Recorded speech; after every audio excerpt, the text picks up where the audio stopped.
Alright, in this video, let's finish off our song saving and loading system by putting the song loading code into place. Well, we've got the ability to write a file, we just need some way to get that file back into our game. Alright, well let's jump into the song class and let's put that together. So here at the end of song, we've got our save song file method. Let's turn around and write its counterpart, load song file. We'll drop in a public void method. And typing is not working at the moment. There we go. Public void load song file. Now once again we'll need the name of the file to load, so we'll take in a string parameter called file name. And we're also going to add a second parameter. We'll add an integer called track limit. So what's the deal with this new track limit field?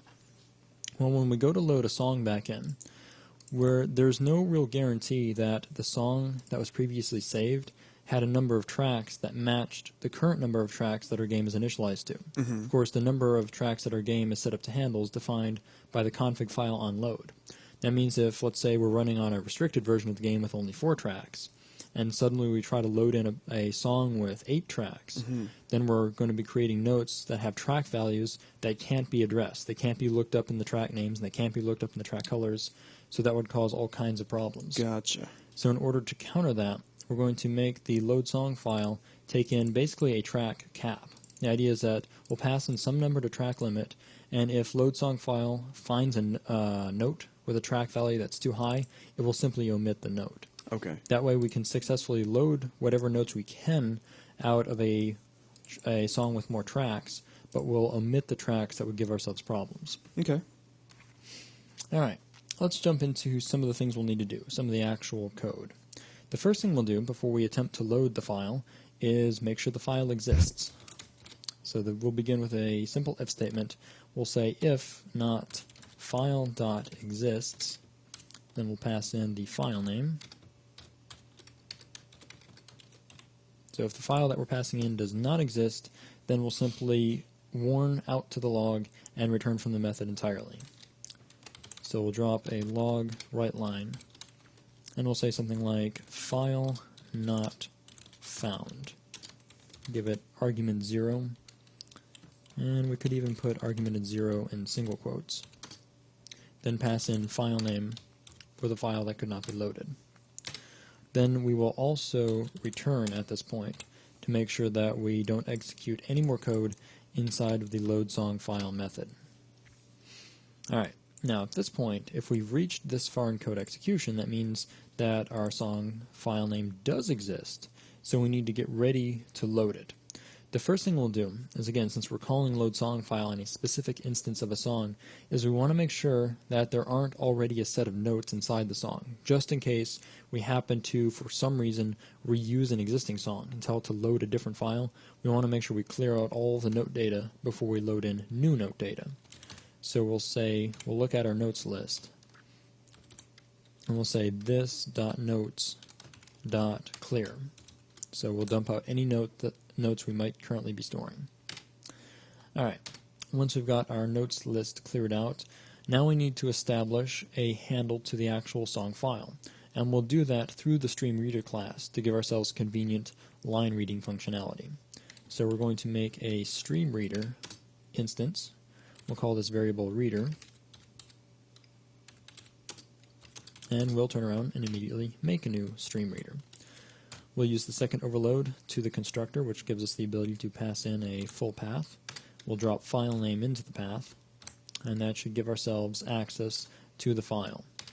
Now, just like we did before, we do want to make sure that when we're done with this file, that we let go of the file handle. So we'll tell our reader to dispose, thereby letting go of any handles. Alright. So in between our reader creation and dispose is where we will go and look through our file line by line and read in any of the data found within the file. Now in order to do that, we're going to set up a while loop, and then inside of the while loop we'll keep reading lines until we run out of lines. So put together a while loop, we need a condition under which our while loop will continue executing, and we'll say that that is as long as we have not hit the end of the file. And we'll do that by looking into our reader and asking if it has reached the end of stream. So as long as we are not at the end of the file stream, then we'll continue reading information. Now the next one we'll do to make sure that we don't sit in an infinite loop forever is we need to make sure that on every iteration we read another line so that we keep progressing forward throughout the file. And the method we'll use as part of reader, we'll say reader.readLine, and we'll pass in empty braces. Looking at readLine, we're going to be returning the string for that specific line. So basically we could say something like string line equals reader.readLine. Now what we're going to have to do immediately after reading this line in is we're actually going to have to break it up, because we've got a unified format, if we look back at our saving code, where every line is broken into two parts. In the case of all the header information, we've got the field part and the data part. When we look at all of our notes, we have track and then, tick and then track. So we'll break up each line using a comma as the splitter? Exactly. So because we know that every single line is going to have a comma in it, we'll break up every single line. That means the moment we grab our read line call, we can immediately turn around and tell it to split. So give me just a second. Let me look back over some notes here. Again, just keeping this all nice and compact. So we can do a read line. Now, of course, read line is returning a string, so at this point it's as though we're addressing that string, which means we can call the split method. It's part of a string. And to split, we'll give in some single quotes and a comma. So that way we'll be splitting on comma. Now we're returning a string array here. So we'll change our variable to be a string array, and instead of calling it line, we'll at this point call it args, since it will read the two fields as arguments. Alright, now that we've got the arguments loaded out of the line, the next thing we'll do is we'll make sure that line by line we really did get two arguments, just in case there was a malformed file or a hand-edited file that had spaces or comments or someone mistyped a line. So we'll add an if statement that says if our new arguments dot length is less than 2, then we have insufficient arguments to process the line, so we'll simply continue to the next iteration of our while loop. Now if we do have two arguments, then we're able to go ahead and begin reading those arguments. Now at this point there's still problems that could arise. We're about to run into a scenario where we need to convert some strings over to numbers for things like tick and track and all of our data fields. So we're going to begin a try statement. We'll put together a try catch so that if any further problems arise as we're trying to read information, we can show that to the log rather than crashing. So we'll block in a try, then put together a catch statement, and we'll say catch, and we'll specify an exception which we will call EX. Then while we're in here, let's put together the error message that would result in case something went wrong. Put together a log.writeLine call, and for the error message, let's just say something very generic, something like exception in song.loadSongFile. And then let's give the exception itself. So we'll drop in argument 0. And then in order to see what the exception was, we'll look into that EX parameter we gave ourselves. And we have EX.message, which will contain the exception message, so we can pass that into our log.writeLine. Okay. So it'll keep us from actually crashing. Exactly. So we'll get, if we load a bad song file, we'll see one or more entries in the log. Now, let's take a look at what we need to do now that we should have access to the data, our line-by-line, argument-by-argument data. What we're going to do is put together an if block, a series of if statements, that'll let us see what kind of data we're looking at. Because, of course, we've got our header fields, we're setting up beats per minute and ticks per beat and so forth. Now, if we are unable to identify the leading argument as being one of the header fields, then we will assume that the field is a note. So that means all of the number-based entries that come after the header will all be read in as note values. So let's begin this series of checks. First off, let's see if the line in question happens to be the tempo line, if it happens to be BPM. So we'll say if args sub 0, so our first argument, if that is equal to the text BPM, then we're looking at the tempo line. So now we need to turn around and load in our tempo. In order to do that, we'll look at our BPM field here inside of the song, and we'll set that to the value that is in args sub 1. Now naturally, arguments sub 1 is a string. We need to convert that over to an integer. So we'll run convert dot to int 32. And then we'll pass in args sub 1.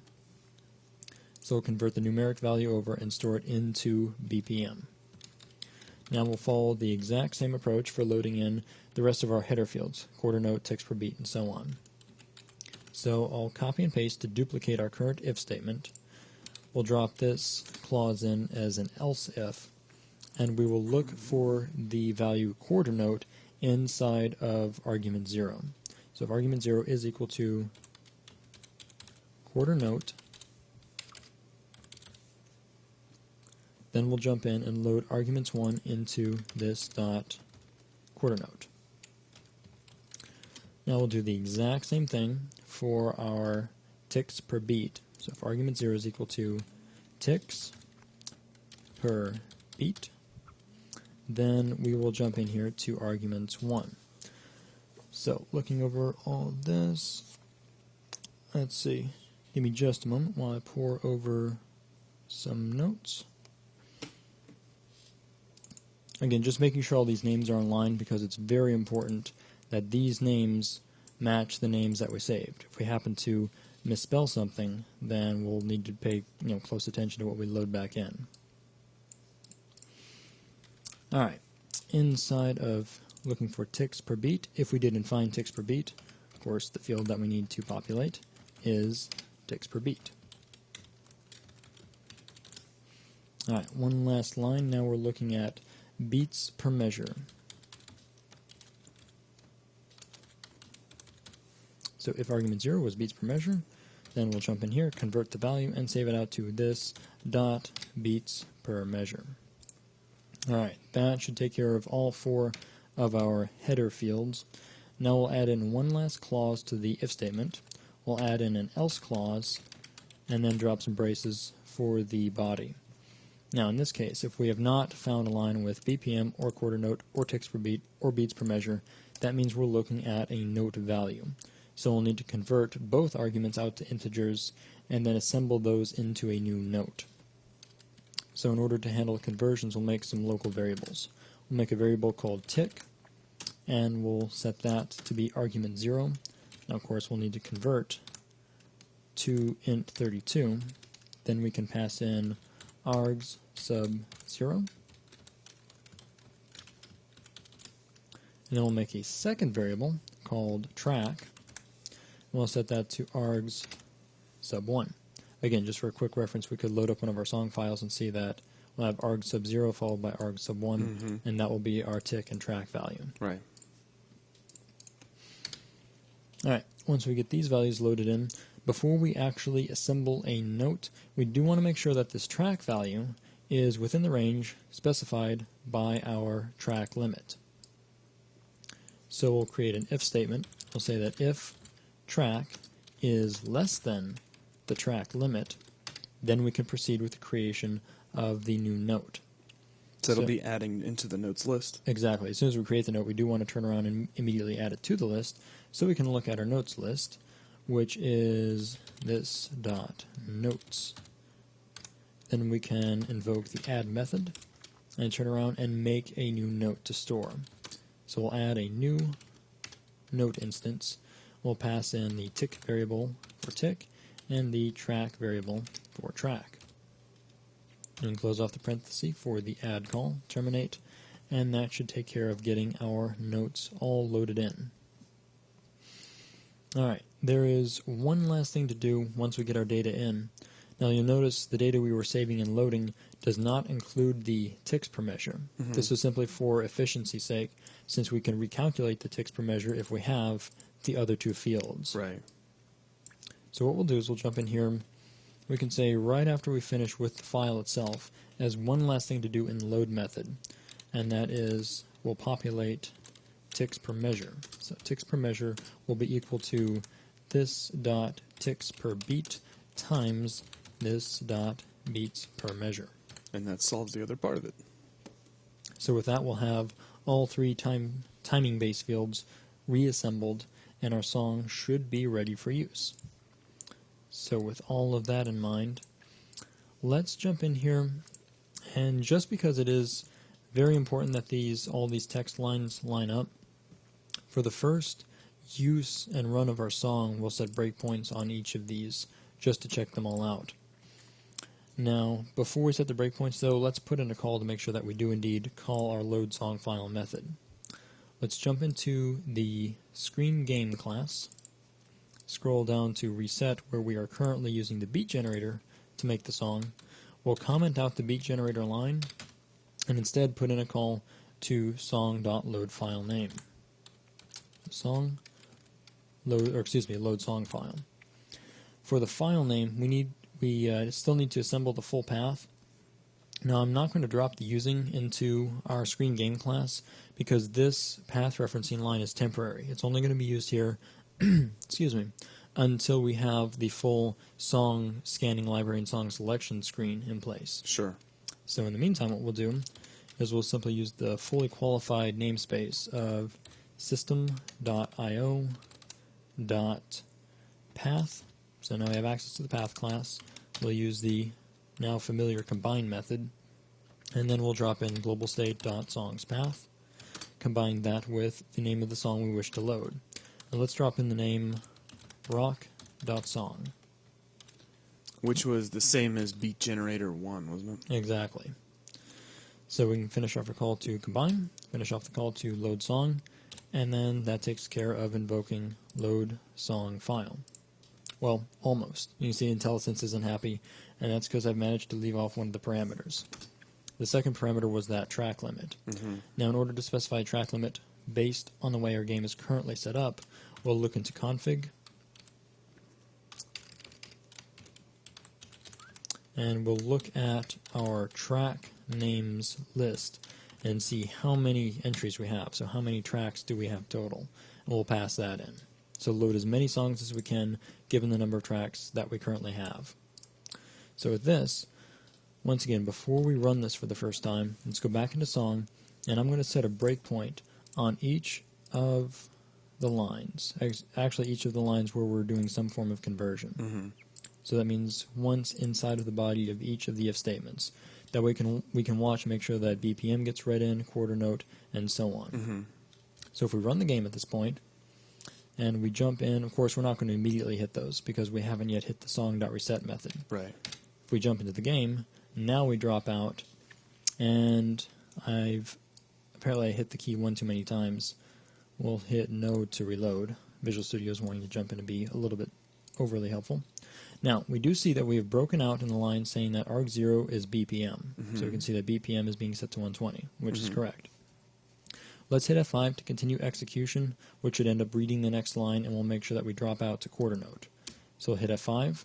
We now drop out. We're on the next line. We can look at args and see that we're looking at quarter note of a setting of 96. Hit F5 again. We drop out at ticks per beat. The arguments are currently set to ticks per beat of 96. Hit F5 one more time, looking at beats per measure. Beats per measure is 4. Hit F5 again, and now our arguments contain a pair of numbers, 0 and 1. Yeah. So at tick 0, hit something on track 1. Yep. So everything looks like it's loading just fine. I'll pull all of the breaks out of the file, hit F5, and there we go. Now we're loading in the song data, and our song comes up and begins playing. Very nice. So before we end everything off, let's test our other two songs. Back here in the screen game class, let's also check 2x bass.song. Then we have a faster tempo and a different note pattern. And finally, we have 6/8 time.song. And I think I just now realized what that error message that keeps popping up is. Let's test this out first. All right, there is our 6/8 time, 100 BPM. And then once again, here inside of Visual Studio, this is the actual file that we're getting a read error on is 6/8 time. What's happening, and I'm glad this came up because this reminds me to clean one last thing up. Inside of our game class, here in Initialize, we are still recreating the 6/8 time song every time we load up. Gotcha. And Visual Studio is getting worried about that because it's currently got that song loaded in the editor. Mm-hmm. So we do want to make sure that we pull out this code now. So we've already, you could say we've generated or cached all of our beats to actual song files. We don't need to keep recreating them on startup. So we'll pull out the initial song generator code. Alright, before we end the video off, there's one last thing that I would like to do. Since the song files do not exist in the solution project itself, it means if we were to wipe out all of the data in our output directory and rebuild, we'd lose all of our song files. Gotcha. So what we want to do is we want to actually bring those song files into our solution as assets so that a clean build will result in the default songs getting put back into place.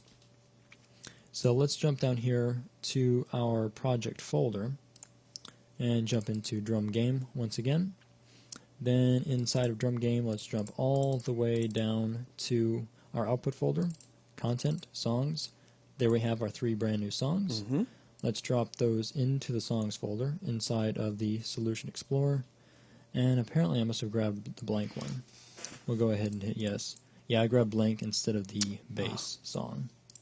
So we'll drop that in. There we go. At this point, we can actually delete out the blank song since it doesn't serve a purpose except to hold that folder open.